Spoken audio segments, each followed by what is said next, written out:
सिपाही जी, ए दरोगा जी, माई बाप हमरा के मत मारी। ए दरोगा जी, हमरा के छोड़ दी। अच्छा छोड़ दी? साला सब ढोंगी बाबा है।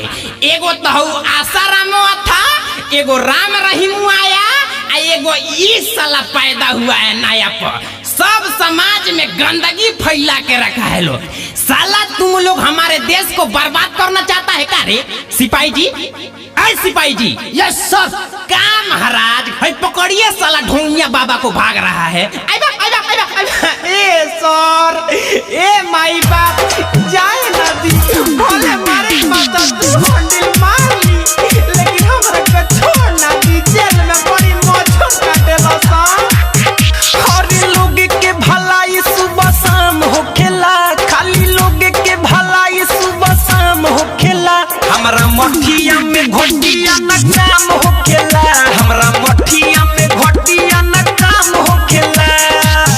घटिया काम ना होला। अरे अरे और लड़की कौन है रे? पकड़िए तो सिपाही जी। ए सर, वो हमार चेली लिया। आप सुन रहे हैं अमित पटेल की आवाज में। लोगे खाती जिए निया, लोगे खाती मरे नी, लोगे के भलाई खाती झाड़ फूक करे नी। हे दरोगा जी, लोगे खाती जिए निया, लोगे खाती मरे नी, लोगे के भलाई खाती झाड़ फूक करे नी। हमारे दवाई से आराम होखेला, हमारे दवाई से आराम होखेला। हमरा मठिया में घोटिया न काम होखेला, हमरा मठिया में घोटिया न काम होखेला। दादा ए सिपाही जी छोड़ दी ना। साला तुम्हारा कोई भरोसा है रे? कई को तुम रेप किया है पहले सही सही बताओ। हाय बाप रे, ए सर हम साधु संत आदमी होई, वैसन कुकरम कानून नहीं कर सकते महाराज।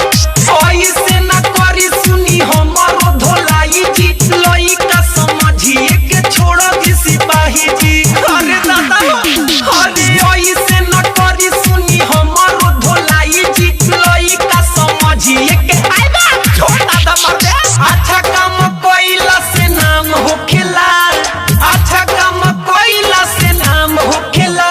हमरा मठिया में घोटिया न काम होखेला, हमरा मठिया में घोटिया न काम होखेला।